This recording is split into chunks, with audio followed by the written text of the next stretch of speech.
Welcome back guys. यार मैं 2 दिन से वीडियो नहीं बना पाया क्योंकि मेरे हेल्थ इश्यूज़ थे थोड़े, तो ज़्यादा टाइम नहीं वेस्ट करते, तो हम स्टार्ट करते हैं। जियोग्राफी में स्कोर करना है तो उसके लिए हमें ना सबसे ज़्यादा चाहिए मैप्स और टेबल्स के फोकस रखना पड़ेगा। JKPSC का पैटर्न देख रहा था मैं, तो उसमें अगर आप बात करोगे ना, अगर आप 4 क्वेश्चंस आ रहे हैं स्टैटिक में, उसमें से 3 क्वेश्चंस आपके मैप एंड टेबल बेस्ड होंगे। वो कैसे? क्योंकि इसी में से ये ऐसी एक चीज़ है ना कि जो आप शॉर्ट पीरियड ऑफ टाइम में अगर आप उसको पढ़ोगे ना, उसका सबसे ज़्यादा आपको आउटपुट मिलेगा। तो उसका आउटपुट हमेशा ज़्यादा रहता है और ये रिमेंबर करने में भी, याद करने में भी आपको आसानी रहती है इसको। तो ठीक है, तो ये कुछ चैप्टर वाइज हमने इसके टॉपिक्स निकाले हैं, जैसे कि इंटीरियर ऑफ अर्थ है। यहाँ से देखो, अर्थक्वेक वेव्स के बारे में हम पढ़ेंगे, ठीक है।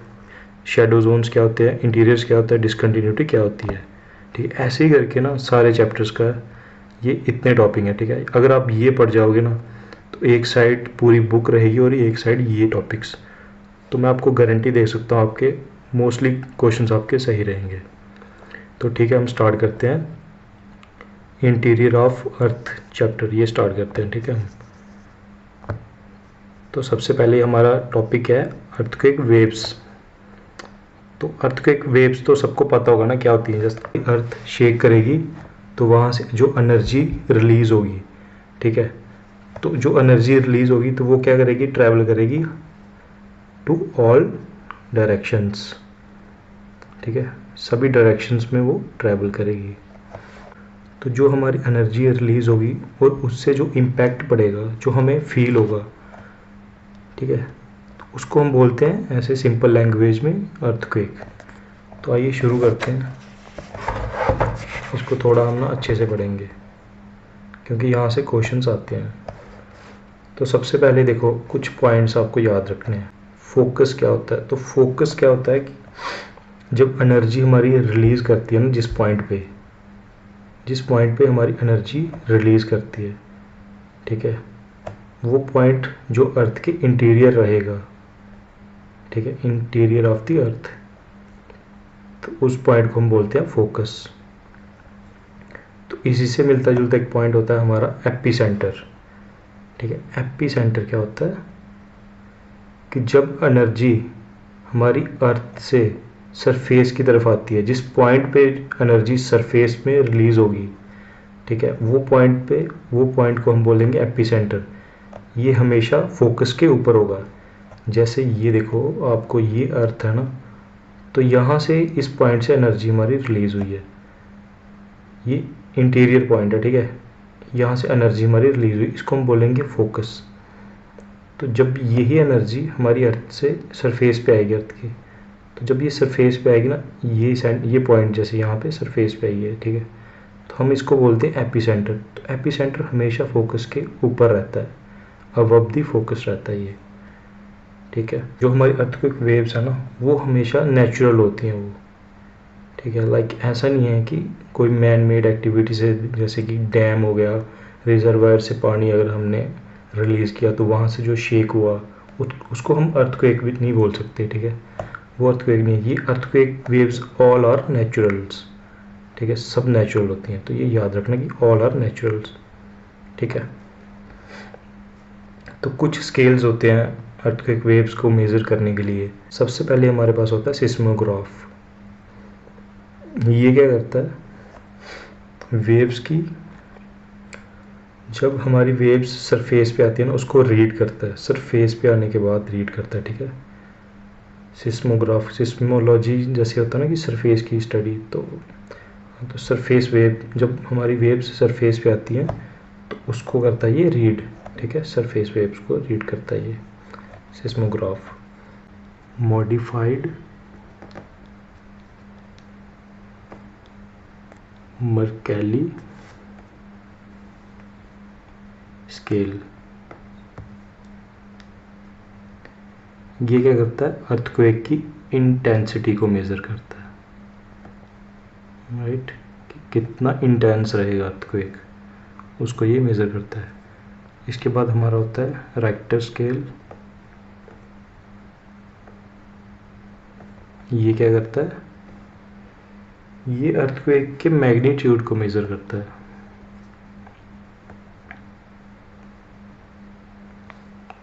ठीक है, तो ये जो हमारी अर्थक्वेक, ये देखो, ये थोड़ा आपको दिखाता हूँ यहाँ पे, ये देखो, तो ये देखो, ये हमारी पी वेव्स और एस वेव्स, ये तो होगी हमारी, ये हमारी होगी बॉडी वेव्स। ठीक है, जो इंटीरियर्स में रहेंगी। ठीक है, तो ये सरफेस वेव है, देखो सरफेस वेव का आपको दिख रहा है एम्पलीट्यूड कितना ज़्यादा है इसका, तो इसीलिए इसको बोलते हैं हम मोस्ट डिस्ट्रक्टिव वेव। ठीक है, डिस्ट्रक्टिव होती है ये सबसे ज़्यादा सरफेस वेव। ठीक है,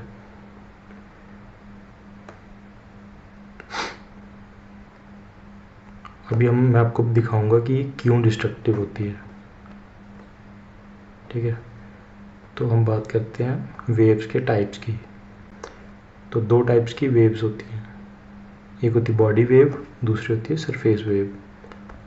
तो बॉडी वेव क्या होती है, ये देखो, बॉडी वेव्स में हमारे आती है, एक होती है प्राइमरी वेव जिसको हम पी वेव बोलते हैं, एक होती है एस वेव जिसको हम सेकेंडरी वेव बोलते हैं, ना कि ये सरफेस वेव है। इसकी आप कंफ्यूजन मत रखना इसकी। ठीक है, इसको बोलते हैं सेकेंडरी वेव। तो पी वेव्स की क्या कैरेक्टरिस्टिक्स है, ये फास्टर होगी। ठीक है, सबसे ज़्यादा फास्ट होगी ये, और ये फर्स्ट वन होगी कि जो सरफेस पे आएगी। ठीक है, ये सरफेस की तरफ ट्रैवल करती है ना, तो ये फर्स्ट वेव होगी जो सरफेस पे आएगी। जब अर्थक्वेक आता है तो सबसे पहले जो वेव सरफेस पे आएगी, जो डिस्ट्रक्शन करेगी, जो मूवमेंट करेगी, तो उसको हम बोलते हैं पी वेव, प्राइमरी वेव। ठीक है, ये लिक्विड, सॉलिड एंड गैसेस से ट्रैवल कर सकती है। ठीक है, देखो इसकी एग्जांपल क्या होगी, हमारी साउंड वेव। आपने पढ़ा होगा ना, साउंड वेव ट्रांसवर्सली ट्रैवल करती है, तो ये भी सिमिलरली हमारी पैरेलल ट्रैवल करेगी to the direction of wave. ठीक है, तो ये देखो, ये हमारी सेकेंडरी वेव है।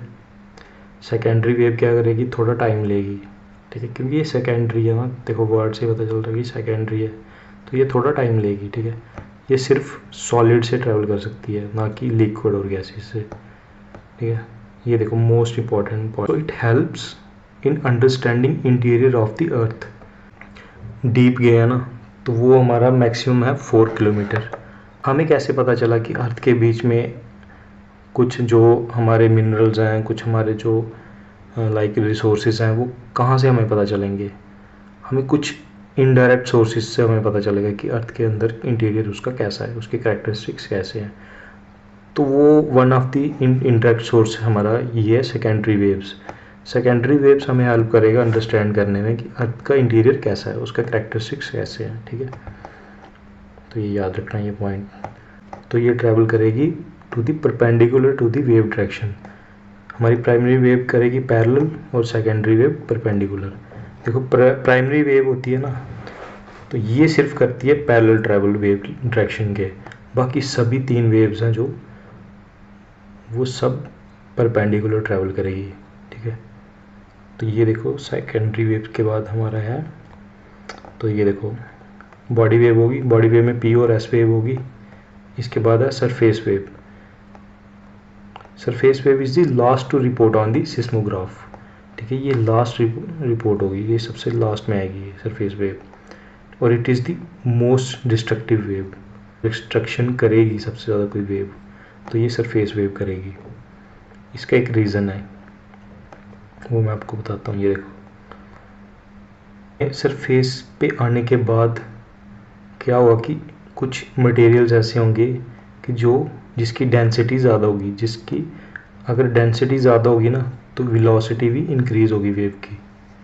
अगर मटेरियल की डेंसिटी ज़्यादा होगी तो अगर वेव ट्रैवल करेगी उस मटेरियल के थ्रू, तो उसकी वेलोसिटी ऑटोमेटिकली इंक्रीज़ हो जाएगी। ठीक है, ये पॉइंट याद रखना।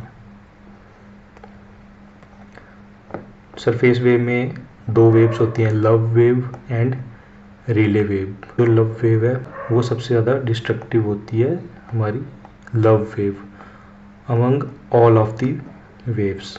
मैंने बताया कि सभी wave except P wave perpendicular travel करती है वेव डायरेक्शन के। तो रिले वेव है जो, ये भी परपेंडिकुलर ट्रैवल करेगी, ठीक, और ये इलिप्टिकल मोशन में रहती है, ठीक है। ये देखो आप, रिफ्लेक्शन, रिफ्लेक्शन क्या करेगा, वेव को रीबाउंड करेगा, ठीक है। रिफ्लेक्शन क्या करेगा, वेव को रीबाउंड, और रिफ्रैक्शन क्या करेगा, ठीक है, ये हेल्प करेगा वेव्स को डिफरेंट डायरेक्शन में मूव करने के लिए, हमारा रिफ्रैक्शन, ठीक है। ये समझ आ गया आपको। ये देखो, P wave, S wave, L wave and R wave. इसको समराइज करते हैं। सबसे ज़्यादा डिस्ट्रक्शन कौन सी वेव करेगी, एल वेव, ठीक है।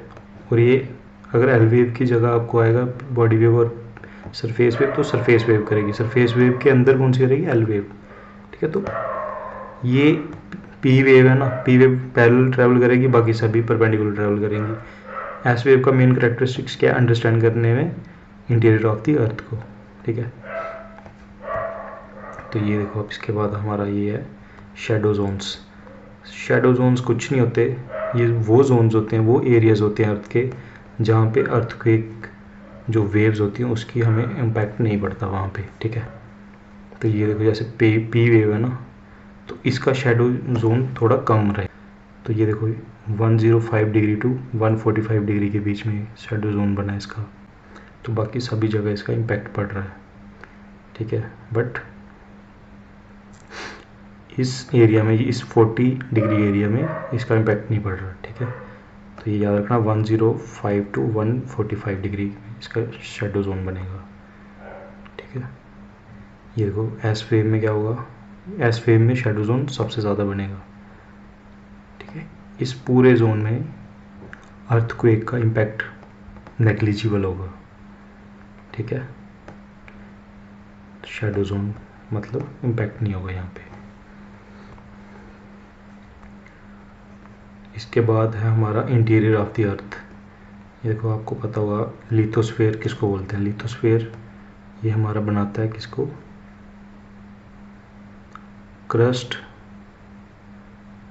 प्लस अपर मेंटल जो होता है ना, जिसको हम बोलते हैं एस्थेनोस्फेयर स्फेयर, ठीक है। ये दोनों मिलके बनाता है हमारा क्या, लिथोस्फेयर, ठीक है। ये देखो lithosphere, crust and upper mantle. Upper mantle को हम बोलते हैं एस्थेनोस्फेयर भी। इसके बाद मेंटल है, ठीक है। सबसे ज़्यादा यहाँ पे लावा वगैरह होता है यहाँ पे सबसे ज़्यादा, ठीक है। यहाँ पे लिक्विड स्टेज होती है ये, ठीक है। इसके बाद है कोर। ये तो आपको पता होगा यार, बेसिक्स हैं। इसको हम बोलते हैं नाइफ रीजन। उसका क्या मतलब होता है नाइफ रीजन का, यहाँ पे आयरन प्लस निकल पाया जाता है सबसे ज़्यादा। तो यार ये आपको पता ही है, क्वेश्चन आया था, तो ये ना मोस्टली बच्चों को भूल जाता है इसका। इसकी ना एक ट्रिक बनाओ, देखो ये एक डिसकंटिन्यूटी अर्थ की। ये देखो इसमें कुछ नहीं आपको याद रखना, इसमें बस आपको एक ट्रिक चाहिए। ये देखो CM और G, ठीक है। आगे बात में आप याद रखना ना, L, इसको आप कुछ भी बना सकते हो ट्रिक यार। CM chief minister, RG Rahul Gandhi जैसे, है ना। L भी आप कुछ भी बना सकते हैं, इट्स अप टू यू। तो ठीक है यार, आज इतना ही रखते हैं। तो ऐसे करके ना हम सारे टॉपिक्स ये कवर कर लेंगे, ठीक है, इसी डायग्राम्स के बेसिस पे। Thank you.